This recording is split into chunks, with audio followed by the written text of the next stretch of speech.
New York Fashion Week is happening. Both IMG and the Council of Fashion Designers of America recently released their plans for the spring 2021 season, and a mix of virtual and in-person events will kick off on September 13th. But the Big Apple showcase of designers will be quite different during the pandemic. Here's what to expect from the event.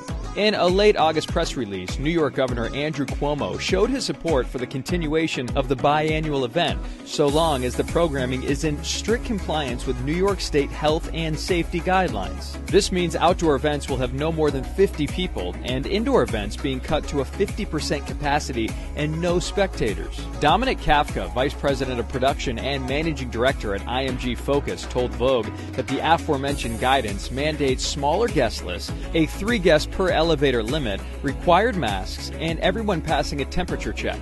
If all goes to plan, IMG's New York Fashion Week, the shows, will take place from September 13th to 17th live at Spring Studios and online at nyfw.com, supporting designers in both physical and digital capacities. For example, according to WWD, designer Jason Wu is having a live show with models and an audience of 25 to 30 people on the roof of Spring Studios, and is also live streaming the entire thing.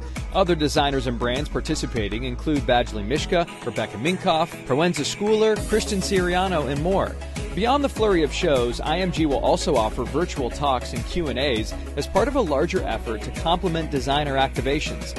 Many well-known names are also participating in Runway 360, a new platform being offered by the CFDA. Stephen Kolb, CEO of the CFDA, says in a statement, the COVID-19 pandemic has upended the global fashion industry and hit New York particularly hard. Fashion Week is a critical time when brands are able to connect with press, retailers, and consumers, and I'm proud of how quickly the CFDA pivoted to support the needs of the industry by creating Runway 360. The digital initiative will apparently allow designers and brands to show their collections in a variety of formats to not just industry professionals, but also domestic and international press, the general public, and more of those unable to travel to New York. The CFDA also highlights New York Men's Day and Harlem's Fashion Row, the latter of which will launch the Council's New York Fashion Week events on September 13th, while Tom Ford will mark the conclusion on September 16th.